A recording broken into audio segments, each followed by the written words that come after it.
ଆଜିର ଏହି ବିଶ୍ଳେଷଣକୁ ଆପଣମାନଙ୍କୁ ସ୍ୱାଗତ। ଆଜି ଆମେ ସିଧାସଳଖ ଯିବା ନବମ ଶ୍ରେଣୀ ଓଡ଼ିଆ ସାହିତ୍ୟର ଏକ ଅତି ଚମତ୍କାର ଅଧ୍ୟାୟ ଭିତରକୁ, ଭକ୍ତ କବି ମଧୁସୂଦନ ରାଉଙ୍କ ରଚିତ ପଦ୍ମ କବିତା। କଥା ହେଉଛି, ଗୋଟିଏ ସାଧାରଣ ଫୁଲର ସୌନ୍ଦର୍ଯ୍ୟ ଭିତରେ ଏତେ ଗଭୀର ଆଧ୍ୟାତ୍ମିକ ଦର୍ଶନ ଲୁଚି ରହିପାରେ ବୋଲି ଆପଣ କେବେ ଭାବିଛନ୍ତି କି?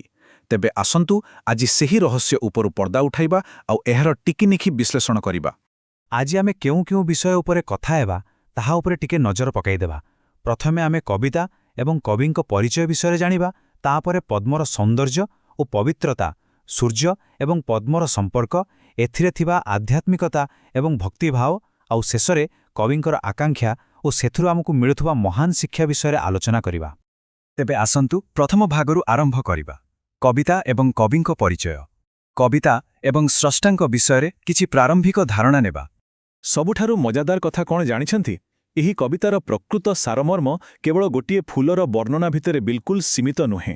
ଏହା ହେଉଛି ସୌନ୍ଦର୍ଯ୍ୟବୋଧ ଏବଂ ଈଶ୍ୱରାନୁଭୂତିର ଏମିତି ଏକ ଅପୂର୍ବ ମିଶ୍ରଣ, ଯାହାକି ମଣିଷ ପାଇଁ ଊର୍ଦ୍ଧ୍ୱମୁଖୀ ଆଧ୍ୟାତ୍ମିକ ଯାତ୍ରାର ଏକ ସ୍ପଷ୍ଟ ରାସ୍ତା ଦେଖାଇଥାଏ। ମାନେ, ଏହା ଗୋଟିଏ ଫୁଲଠାରୁ ଆରମ୍ଭ ହୋଇ ସିଧା ଭଗବାନଙ୍କ ପାଖରେ ପହଞ୍ଚିବାର ଏକ ବାଟ କହିଲେ କିଛି ଭୁଲ ହେବ ନାହିଁ। ବର୍ତ୍ତମାନ ଦ୍ୱିତୀୟ ଭାଗକୁ ଯିବା, ପଦ୍ମର ସୌନ୍ଦର୍ଯ୍ୟ ଓ ପବିତ୍ରତା। ପଦ୍ମର ରୂପ ଏବଂ ଶୁଦ୍ଧତାର ବର୍ଣ୍ଣନା କିପରି ହୋଇଛି ଦେଖିବା। ଏଠାରେ କବିଙ୍କର ଶବ୍ଦଚୟନ ଉପରେ ଟିକେ ଧ୍ୟାନ ଦିଅନ୍ତୁ। ବାସ୍ତବରେ ଏହା ବହୁତ ଚମତ୍କାର। ସେ ପଦ୍ମକୁ କେବଳ ଗୋଟିଏ ସାଧାରଣ ଫୁଲ ବୋଲି ଭାବୁନାହାନ୍ତି, ବରଂ ସିଧାସଳଖ କୋଟି ଲାବଣ୍ୟନିଧି ବା ଅସୀମ ସୌନ୍ଦର୍ଯ୍ୟର ଏକ ବିରାଟ ଭଣ୍ଡାର ବୋଲି କହିଛନ୍ତି। ସେ ନିଜେ ଆଶ୍ଚର୍ଯ୍ୟ ହୋଇ ପଚାରୁଛନ୍ତି ଯେ ସତରେ ବିଧାତା କେଉଁ ଅମୃତ ଦେଇ ତ ଶରୀରକୁ ଗଢ଼ିଛନ୍ତି। ଭାବନ୍ତୁ ତ, ଗୋଟିଏ ଛୋଟ ଫୁଲ ପାଇଁ ଏହା କେଡ଼େ ବଡ଼ କଥା।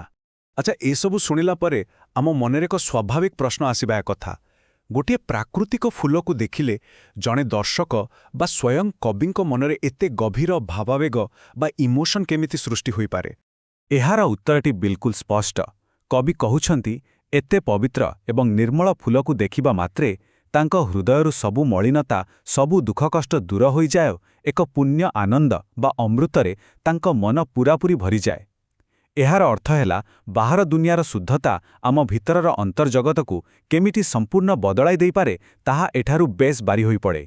ଏବେ ଟିକେ ଆଖି ବନ୍ଦ କରି ସେହି ପରିବେଶକୁ କଳ୍ପନା କରନ୍ତୁ ତ।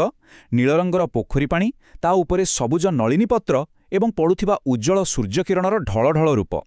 ଏତେ ସବୁ ସୁନ୍ଦର ପ୍ରାକୃତିକ ଜିନିଷ ଭିତରେ ବି ପଦ୍ମଟି ହିଁ ସମସ୍ତଙ୍କର ଧ୍ୟାନ ଆକର୍ଷଣ କରୁଛି। ପ୍ରକୃତରେ କହିବାକୁ ଗଲେ ସେହି ହେଉଛି ସେହି ପୂରା ପରିବେଶର ମୁଖ୍ୟ ଆକର୍ଷଣ। ଏଥର ଆସନ୍ତୁ ଆଗକୁ ବଢ଼ିବା ଆମର ତୃତୀୟ ଭାଗକୁ, ସୂର୍ଯ୍ୟ ଏବଂ ପଦ୍ମର ସମ୍ପର୍କ। ସୂର୍ଯ୍ୟ ଓ ପଦ୍ମ ମଧ୍ୟରେ ଥିବା ଏହି ଅଦ୍ଭୁତ ସମ୍ପର୍କ ଉପରେ ଆଲୋଚନା କରିବା। ଆପଣମାନେ କେବେ ଲକ୍ଷ୍ୟ କରିଛନ୍ତି ପଦ୍ମ ସୂର୍ଯ୍ୟଙ୍କୁ କିପରି ଚାହିଁଥାଏ? ମଧୁସୂଦନ ରାଓ ପ୍ରକୃତିର ଏହି ସାଧାରଣ ଘଟଣାଟିକୁ ଏକ ଏତେ ସୁନ୍ଦର ମାନବୀୟ ସମ୍ବେଦନଶୀଳତା ଦେଇଛନ୍ତି ଯେ ତାହା ଶୁଣିଲେ ସତରେ ଆଶ୍ଚର୍ଯ୍ୟ ଲାଗିବ। କବି ଏଠାରେ କହୁଛନ୍ତି ଯେ ପଦ୍ମ କୌଣସି ନିର୍ଜୀବ ଗଛ ନୁହେଁ, ଏହା ଏକ ଜୀବନ୍ତ, ଖୁସିରେ ଭରି ରହିଥିବା ସତ୍ତା ପରି ହସ ହସ ମୁହଁରେ ସୂର୍ଯ୍ୟଙ୍କ ଆଡ଼କୁ ଅନାଇ ରହିଥାଏ। ଠିକ୍ ଯେମିତି କେହି ନିଜର ସବୁଠୁ ପ୍ରିୟ ମଣିଷ ବା ନିଜ ଜୀବନର ଉତ୍ସକୁ ବହୁ ଶ୍ରଦ୍ଧାରେ ଚାହିଁ ରହିଥାଏ। ଆଉ ଏହା କେବଳ ସାଇନ୍ସ ବହିର ଫଟୋସିନ୍ଥେସିସ୍ ବା ଆଲୋକଶ୍ଳେଷଣ ପ୍ରକ୍ରିୟା ବୋଲି ଭାବିବେ ନାହିଁ।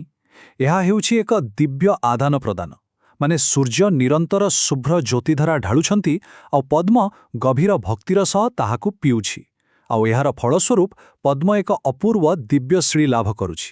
ସତରେ ଭାବନ୍ତୁ ତ, ଏହା ଭକ୍ତି ଏବଂ ଆଶୀର୍ବାଦର ଏକ ମହାନ ସମ୍ପର୍କ ନୁହେଁ କି? ବର୍ତ୍ତମାନ ଚତୁର୍ଥ ଭାଗ ଉପରେ ନଜର ପକାଇବା, ଆଧ୍ୟାତ୍ମିକତା ଏବଂ ଭକ୍ତିଭାବ। ଭକ୍ତି ଓ ଆଧ୍ୟାତ୍ମିକ ଚେତନା ସମ୍ପର୍କରେ କିଛି ଖାସ୍ କଥା। ଏବେ ଆମେ ଟିକେ ଗଭୀରକୁ ଯିବା। ପଦ୍ମ ଭିତରେ ଥିବା ମକରନ୍ଦ କିମ୍ବା ମହୁ, ତାହା କେବଳ ଗୋଟେ ମିଠା ତରଳ ପଦାର୍ଥ ନୁହେଁ। କବିଙ୍କ ଦୃଷ୍ଟିରେ ଏହା ହେଉଛି ସ୍ନେହ, କରୁଣା ଏବଂ ଭକ୍ତି ଭଳି ମହାନ ମାନବୀୟ ଗୁଣଗୁଡ଼ିକର ଏକ ସମାହାର। ସେ କହୁଛନ୍ତି ଯେ ପଦ୍ମର ଅନ୍ତର ଏହି ପବିତ୍ର ମୂଲ୍ୟବୋଧରେ ସମ୍ପୂର୍ଣ୍ଣ ପରିପୂର୍ଣ୍ଣ। କଥାଟା କିନ୍ତୁ ଏଇଠି ସରୁନି। ଏହି ଅନ୍ତରର ପବିତ୍ରତା ବାହାର ଦୁନିଆକୁ ବି ପ୍ରଭାବିତ କରେ। ଦେଖନ୍ତୁ, ପଦ୍ମ ଭିତରେ ଥିବା ମକରନ୍ଦ ଓ ତାର ସୁଗନ୍ଧ କେବଳ ତା ନିଜ ପାଇଁ ନୁହେଁ, ତାହା ମଧୁପାନ ପାଇଁ ଭ୍ରମରମାନଙ୍କୁ ଆକର୍ଷିତ କରେ। ଆଉ ଯିଏ ବି ତାକୁ ଦେଖେ, ତାର ପ୍ରାଣକୁ ଏକ ଶୀତଳତା ବା ଅପାର ଶାନ୍ତି ମିଳେ। ନିଜ ଭିତରର ଶୁଦ୍ଧତା କେମିତି ଚାରିଆଡ଼େ ବ୍ୟାପିଯାଏ, ଏହା ତାର ଏକ ଜ୍ୱଳନ୍ତ ପ୍ରମାଣ। ଏହି କାରଣରୁ ହିଁ କବି କହିଛନ୍ତି, ଭକତ ପ୍ରେମିକର ତୁ ହିଁ ସମ୍ବଳ। ମାନେ, ପଦ୍ମ ଏବେ କେବଳ ଗୋଟେ ପ୍ରାକୃତିକ ସୌନ୍ଦର୍ଯ୍ୟ ହୋଇ ରହେ ନାହିଁ, ଏହା ଏକ ଆଧ୍ୟାତ୍ମିକ ସମ୍ପତ୍ତିରେ ପରିଣତ ହୋଇଯାଇଛି। ପ୍ରକୃତ ଭକ୍ତ ଏବଂ ଈଶ୍ୱରପ୍ରେମୀଙ୍କ ପାଇଁ ପଦ୍ମ ହିଁ ଏକ ବଡ଼ ପ୍ରେରଣା ଆଉ ସମ୍ବଳ ପାଲଟି ଯାଇଛି। ଆଉ ଶେଷରେ ପଞ୍ଚମ ଭାଗ, କବିଙ୍କର ଆକାଂକ୍ଷା ଓ ଶିକ୍ଷା। ଏଥିରେ ଆମେ କବିଙ୍କ ପ୍ରାର୍ଥନା ଏବଂ ତାଙ୍କ ମହାନ ଜୀବନ ଦର୍ଶନ ବିଷୟରେ ଜାଣିବା। ଏହି ବିରୋଧାଭାସ ବା କଣ୍ଟ୍ରାଷ୍ଟକୁ ଟିକେ ଭଲ ଭାବେ ଲକ୍ଷ୍ୟ କରନ୍ତୁ। ଗୋଟିଏ ପଟେ ଅଛି ଆମର ଏହି ସାଂସାରିକ ଜୀବନ, ଯାହା ଦୋଷ, ତ୍ରୁଟି ଏବଂ ପାପରୂପକ କାଦୁଅରେ ଭରା, ଆଉ ଅନ୍ୟପଟେ ଅଛି ସେହି କାଦୁଅ ଭିତରେ ଫୁଟି ବି ସମ୍ପୂର୍ଣ୍ଣ ଶୁଭ୍ର ଓ ପବିତ୍ର ରହିଥିବା ପଦ୍ମ। ଏହି ଦୁଇଟି ସ୍ଥିତି ଭିତରେ ଥିବା ଫରକ ହିଁ ପ୍ରକୃତ ଆଧ୍ୟାତ୍ମିକ ସାଧନାର ମୂଳ ମନ୍ତ୍ର ଅଟେ। ଏଠାରେ କବି କେତେ ବିନମ୍ରତାର ସହ ପଦ୍ମ ପାଖରେ ନିଜର ନିବେଦନ ରଖୁଛନ୍ତି ଶୁଣନ୍ତୁ। ସେ କହୁଛନ୍ତି, ପଙ୍କ ଭିତରେ ରହିବି ନିର୍ଲିପ୍ତ ଓ ପବିତ୍ର ରହିବାର ଯେଉଁ ପୁଣ୍ୟବ୍ରତ ତୁ ପାଳନ କରୁଛୁ, ଦୟାକରି ତାହା ମୋତେ ବି ଶିଖାଅ, ଯେପରି ତୁମ ଆଶୀର୍ବାଦରୁ ମୋ ଜୀବନର ସବୁ ମନୋରଥ ପୂରଣ ହୋଇପାରିବ। ବାସ୍ତବରେ ଏହା ଏକ ଶ୍ରେଷ୍ଠ ଆତ୍ମନିବେଦନ ନୁହେଁ କି? ଏହି ପଦରେ ଏକ ବହୁତ ବଡ଼ ସତ୍ୟ ଲୁଚି ରହିଛି। ବିଶ୍ୱରେ ଯାହା କିଛି ବି ଶୁଭ, ପବିତ୍ର ଏବଂ ମଧୁମୟ ଅଟେ, ତାହା ସବୁ ବିଧାତାଙ୍କ ଆଶୀର୍ବାଦରୁ ପଦ୍ମ ନାମ ସହିତ ସମକକ୍ଷ ହୋଇଯାଇଛି। ମାନେ ପଦ୍ମ ହିଁ ହେଉଛି ପବିତ୍ରତାର ସର୍ବୋଚ୍ଚ ପ୍ରତୀକ। ତେବେ ଏହି ସମ୍ପୂର୍ଣ୍ଣ ଆଲୋଚନା ପରେ ଆମ ସାମ୍ନାକୁ ସେହି ସବୁଠାରୁ ଗୁରୁତ୍ୱପୂର୍ଣ୍ଣ ପ୍ରଶ୍ନଟି ଆସୁଛି, ଆମେ ପଦ୍ମଠାରୁ କ'ଣ ଶିଖିଲେ? କାଦୁଅରୁ ଜନ୍ମ ନେଇ ବି ଦିବ୍ୟ ଆଲୋକ ଆଡ଼କୁ ନିଜ ମୁହଁ କରିବା ଏବଂ ନିଜକୁ ସର୍ବଦା ନିର୍ମଳ ରଖିବା, ଏହି ଶିକ୍ଷା ନିଶ୍ଚିତ ଭାବରେ ଆମ ସମସ୍ତଙ୍କ ପାଇଁ ଏକ ବଡ଼ ମାର୍ଗଦର୍ଶକ ହୋଇ ରହିବ। ଆପଣମାନେ ବି ଏହି ଗଭୀର ଦର୍ଶନ ଉପରେ ନିଶ୍ଚୟ ଟିକେ ଚିନ୍ତା କରନ୍ତୁ। ଆଜି ପାଇଁ ଏତିକି।